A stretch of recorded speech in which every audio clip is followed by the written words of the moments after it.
Hi guys, how are you? I'm Jeff, I'm with the Tattooed Spirit, and I wanted to just share with you how much fun I have been having with all of these tag things going around and watching everyone 31 Days of Tarot and the Tarot Tools Trio and all these things. I'm learning so much more about the cards, actually, than I thought that I would by just sort of seeing what other people were sort of into and how they use the cards. So I wanted to jump right on in and create my own tag. I kind of hope it kind of goes away and kind of gets far and wide and gets people to look at their cards a different way. I'm also hoping that this tag sort of demystifies tarot for the new people out there that are looking to have fun with it, explore it, to find out if it's for them. Because I think initially it's a pretty big, wide-ranging thing where it's almost hard to get into because you think that everybody already knows so much. But it's really important, I think, to help bring more people into our community to understand the cards whenever we can sort of come with fresh eyes to the cards that we already have. That's leading to my tag. My tag is called Hang 10. All right? And what that's about, it's about finding 10 cards within your tarot deck or oracle deck that have to do with interpreting them and seeing them in a new way in regards to what I call the right and left the right and left-handedness about the card. We're talking about the yin energy, the yang energy, the yang energy, the passive, the active. Now in the description below, I'm going to put down sort of what sort of things happen with the left hand as far as the energy of expression. Like the left hand has to do with like receiving. The right has to do with giving. It has to do with beginning. The right has to do with ending. I got it written down here so I came up with as many different opportunities for us to explore our cards as we can. Then this is kind of like the left hand is starting, the right is finishing. We have anticipating, accomplishing, passive, very active, opening, closing. We have coming, we have going, we have arriving, we have departing, and we have learning, and we have sharing. That's a really good one that gets us really deep into the meaning of some of these cards. So the tag's going to go like this, and I'm going to give you plenty of examples. I am a Rider-Waite Smith kind of guy. I've had my same deck since 1996, 1997, and so I'm very familiar with it. But I've had and I've studied these cards for a decade until I came into a new way to look at these cards as far as what the characters were holding. Whether there was more of a dominant hand over the other hand than what was the less dominant hand doing or holding or positioning, or was it being hidden and all this stuff. And whenever this sort of came into my understanding, it just gave so much depth to my reading with cards that I've been using already for many, many years. So this is what I'm hoping. Number one, to demystify to the people that are looking to get into the tarot community. But number two, and probably most importantly, is to get you to look at your most favorite decks in a brand new way, so that whenever you read with them again with someone, you're going to begin to notice brand new enterprises of information to share with your clients or yourself. So I'm just going to give you some examples. I'll put the descriptions of the right and left hand themes in the description, like I think I said that before. But here's the big point. We're going to be doing this for the rest of the month of February, and I'm going to not reward, but I'm going to sort of make a notation about who had, I feel, and I'm happily going to take all their influences as well, who really kind of got the best realizations from their most favorite deck. And admitted, people, we all have our own favorite deck. I have very few, but I still have my favorites. And I know you have your favorites too. So get out your most favorite deck, and we're going to each find 10 cards out of the 75. And back to my point, because you know me, if you've seen my channel, I tend to ramble and get all over the place. We're going to award $100 to the person who I feel / we feel has been most enlightened to their most familiar deck. It's 100 bones. Probably won't be these exact $20 bills, because we'll probably spend those on tacos long before the end of February.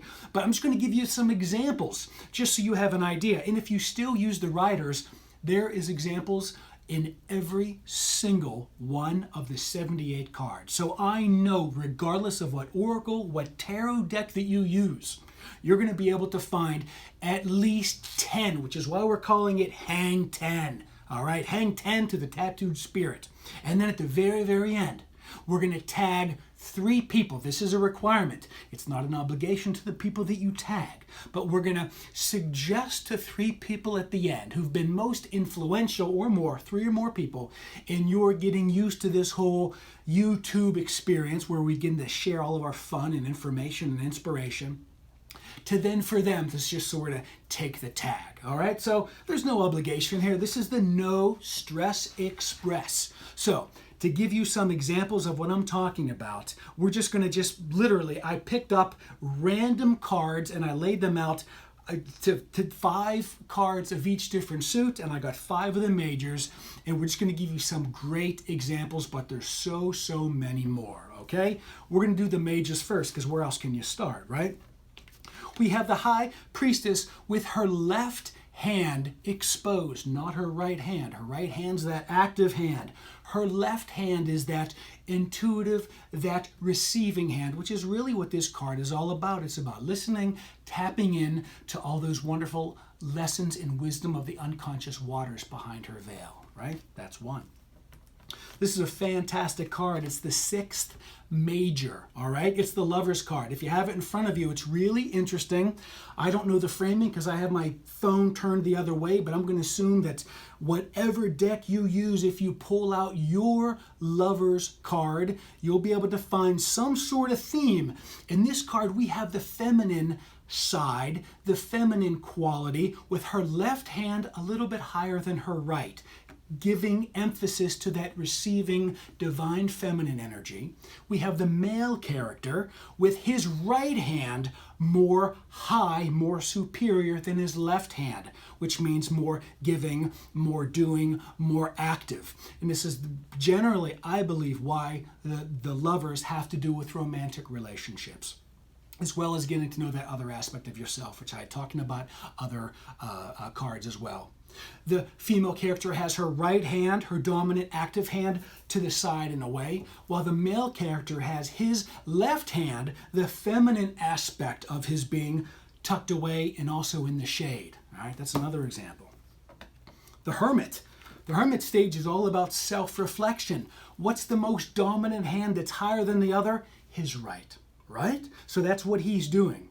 He's actively looking for what is sort of making him tick.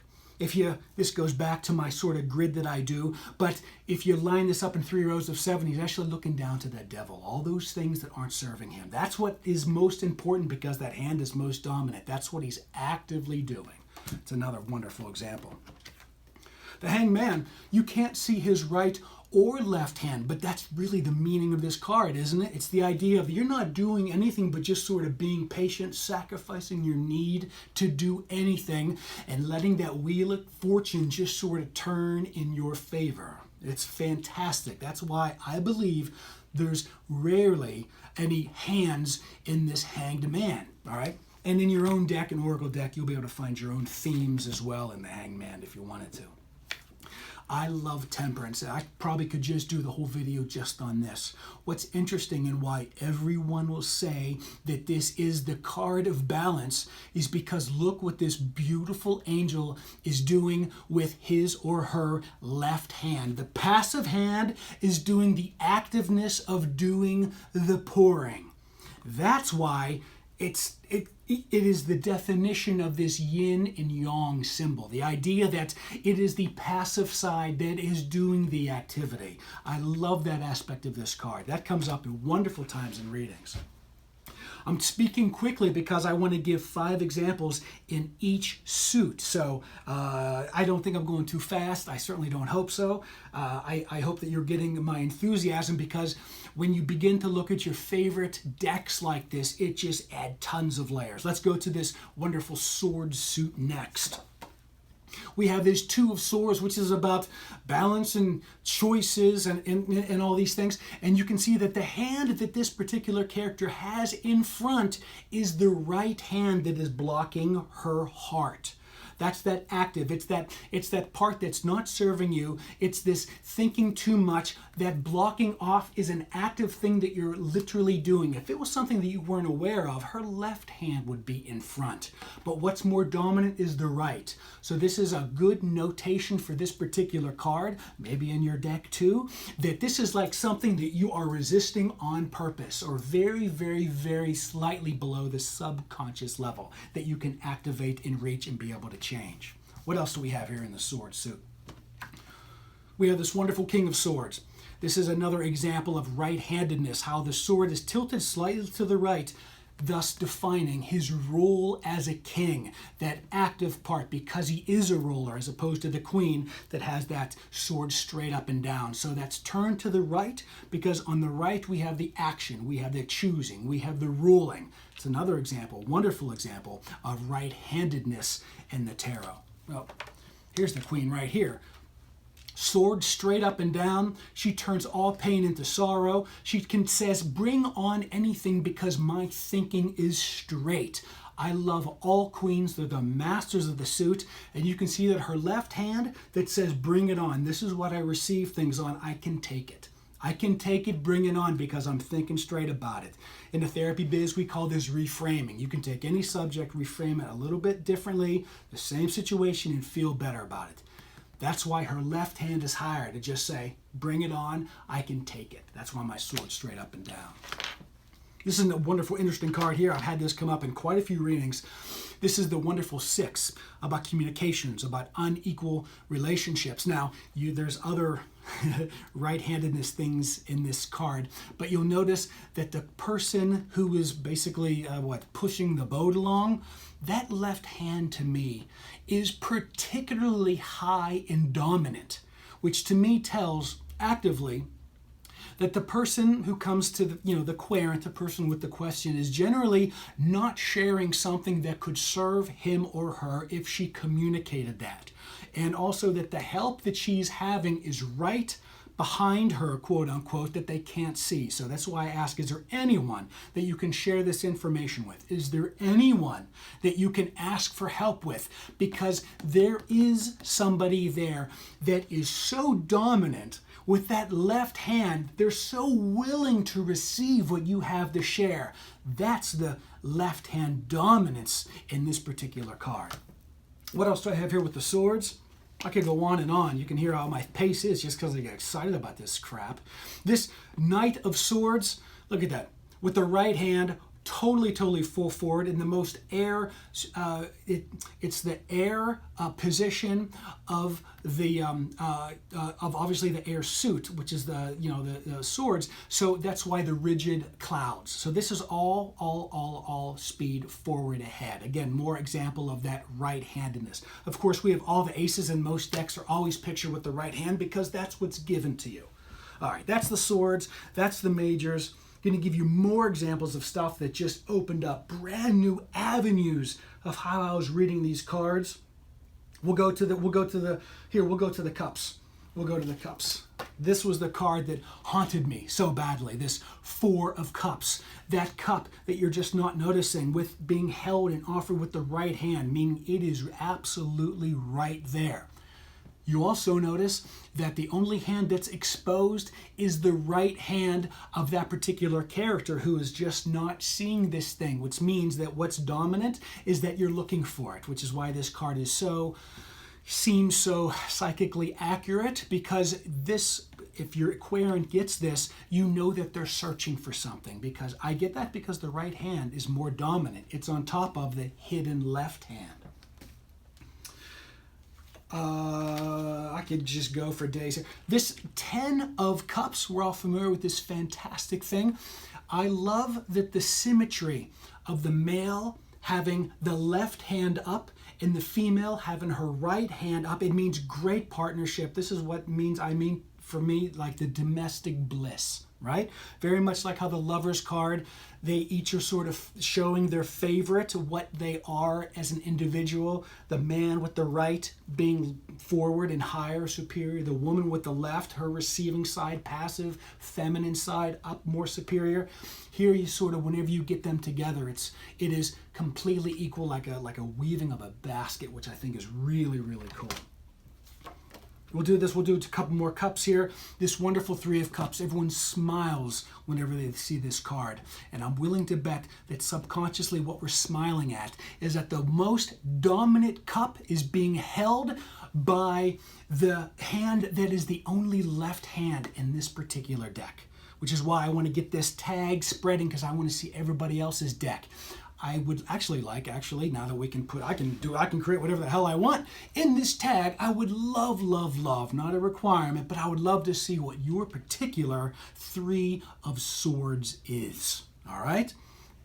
Because we have these other two lesser cups being actively celebrated, but there's something beautiful, there's something poetic about the most dominant, most important cup being the one that's feeling, receiving, the one that's opening and arriving to this particular situation with the left hand held cup most dominant. So this is why whenever I see this card, it is like, just go out and receive the good times that are there. This is probably my favorite cup here of all. It's the King of Cups. And what I'm noticing with this King of Cups is the right foot. That active right foot, because we know the cups are the most passive. We know that the kings are the most active. They're the fire. So we have the water sign, the water suit with this fire rule of the king. But his right foot is just sort of reaching to dance out there a little bit. He just wants to get out there, get creative. He wants to play. He wants to be the artist. He doesn't want to. And so that's the conflict in this card. Hope this frame is hitting you right, because I mean, of all the court cards, this is probably my favorite. I adore it. I adore it. What else? What else do we have? Real quick, let's do a couple of the... I'm afraid this video is going to be too long and no one's going to want to watch it, but I just find it fascinating. I love this 7 of coins right there. It's a 7, right? So all 7s are like victory and success, like Vegas, 777, chicken dinner, chicken winner, chicken dinner. It's all good when you see a 7. But there's something a little bit special about this character, all right? Because he's reaping what he has sown. It looks like a nice haul, but the expression on his face, which is why I want to see all of your 7 of coins and pentacles too, seems a little bit disappointed. And I look at his hands, and whenever we do readings with this, it's interesting that his left hand is waiting to receive a little something more, which is a deeper meaning to this card, is that yes, everything is great, but you're just wanting more. Yes, your relationship is stable and solid and secure, but you're just hoping for that deeper connection that you're not possibly having in your relationship. I get this a lot with relationship readings, all right? Again, the left side, the passive, the active, the wanting. This is the having, just wanting a little bit more. The 2 of coins is all about doing your life. Again, it's about keeping it in balance, maybe making choices about the different things in your life. What's most important? The doing of it. His right hand is up higher. I wonder what your 2 of coins looks like. Here we have, we can just, every single card has this right and left-handed theme, and the wands probably by far have the most. I mean, yes, they all have it, but the wands have the most. You can see them more readily, all right?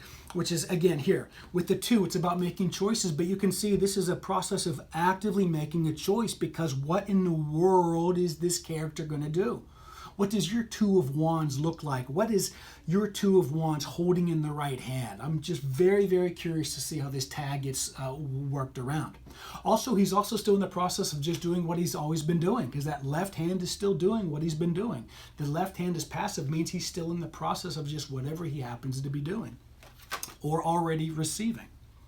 Here we go. This is a wonderful little note that I got from someone. This is why I really get excited, guys, about watching all your videos.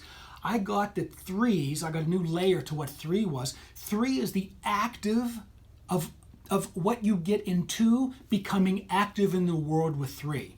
And this is really after the decision is made, Then what is being received or wanting to be received, what is coming in on his left hand, you don't know because it's hidden. But he's still in the process of doing whatever he's doing. But his left hand, he's waiting to receive something else because he's not holding a wand right there. Blocking the heart with his right hand, being battle-worn, not ready for a relationship, this particular character, because this person is already seeing his share of battles, which is why that right hand is actively holding off his heart. You may want to wait until this shows in reverse to get into a relationship. We'll do a couple more. Here we go, a 10 of wands, all right? Most dominant hand is clearly that side of doing, that right hand up in what is being received, what is being nurtured, what is being passive, what is open to have something new arrive is so less dominant that it becomes completely unimportant, which is why this is the card of being overburdened, because your doing hand is way, way dominant than your left. What else am I going to talk about? Here's this wonderful page of wands. This is the card of eagerness, all right? We know that it's the suit of action and doing and fire, but here we have the page, which is the court position of earth, of just complete groundedness. So you can see what is most important for this court position is to have his left hand, that passive hand, up higher, all right? His passive side of his fiery being is more dominant. That's why we give this card the cheat of eagerness. All right, I've been doing a whole series called The Tattooed Spirit in the Tarot. If anybody has any questions about particular cards, you can at least understand my view. It might help your view as well. And this is what I'm talking about, why I love tarot, guys. I got this card with the right and left-handedness on a new way just before I started this video. Now, what you're doing is you're noticing, obviously, he's the king, all right? So the position of king is the fire. It's the suit of fire, obviously, because it's the wands. But the real right-handedness comes in whenever you look at how he's holding his wand. You'll notice that his wand is held down in front of him, and it's between his legs. So if you were to see him from the front, his wand would be so tilted to the right as to be why he is so confident as he is, to the edge of arrogance, because he's just all balls in. He's completely full forward. I just got this today. That's why I love working tarot, because all these revelations come to you whenever you begin to look at cards a different way. We're going to do one more. I have no idea how long this video is, and I'm sorry if you're skipping to the end that you're still skipping, but one of my most favorite combinations of cards is the Fool in this wonderful white rose of faith and hope and optimism. You can see at the very beginning of your journey, if that's the Fool, the very beginning of the journey where everything is just awesome and totally positive expectations, how you barely have to hold it. But in times of big challenge, in times of big change, in times of liberating yourself from a past where you're getting into fresh new stuff, you got to hold a rose that's so big you have to put it on a flag and a banner. That is so what is important, to just keep yourself reminded that this is what's coming, as I have faith, rather than everything's going to be fine. And on that note, I'm going to wrap this very long video. Thank you for your patience with rambling. I want to send you $100 to just spend on tarot cards. Did I mention that at the beginning? You have to spend it on your tarot addiction. You have to let everybody else know where you spent this $100, and you have until the last day of February to do it. This is where I tag the 3 people that reached out to me the most, who I felt most welcomed into this community, this wonderful community when I first started. That is Jennifer Ball from Jennifer Ball's Garage, all right? So Jennifer, I would love to see your favorite deck, and with fresh eyes, how you'd look at it with, oh, it's at the right hand, and oh, I wonder why that's sort of above, or oh, there's water on the right side of the card, not the left. What could that mean? Okay, but you have to do it in your garage. You can't do it in your den. I will not accept that. Brian Cormac Carr. I love what you stand for. I love that you do deep therapy with the cards. I would love to see 10 cards at least about how you sort of view cards differently. Maybe you didn't look at them like this. Maybe you have for the past 20 years. I have no idea. But I'd love to know 5 or 10 cards. This is called Hang 10. So 10 cards that may have opened up new realizations to you in looking at them in this right and left-handedness. And the third is Two-Spirit. Simon, I just love your chill vibe. I would love to know your take as well. And I enjoy your videos so much. You're calm. You're very welcoming. You always give me the things with the little prayer beads at the end of your comments. And I really, really appreciate your energy in my stream. So thank you very, very much.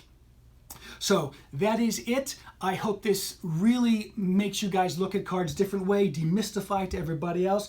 And regardless of the deck that you have, I only have a few other decks, and I pulled this one from this deck. Moving on, it's so interesting that the water is on the right-hand side, is actively looking for this unconscious truths. Okay, this is another deck here that I pulled. One, this is a 7 of Swords.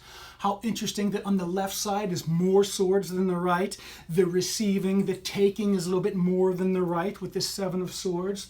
I pulled one other card here with the right list, completely random, guys. So there's no excuse. There's no excuse to why you can't come up with 10 cards. Mental conflict on the left side of the brain, the logical side of the brain. I think this is the 2 of Swords. I think this is the same 2 of Swords. All right, it's in the mental side. And I think that's why it's on the left side of the brain. That's where the logic is. That's where we all get ourselves in trouble. So those are my tags. Have a great time. Just remember, hang 10, send it to the Tattooed Spirit, and I look forward to sending you $100 because I want to pay to help learn from all of you. It's money well spent, and I'll be glad to do it. All right? So thank you so much for listening this entire time and putting up with my stuff. Jack Daniel thanks you, and we'll catch you on the next round. Bye-bye.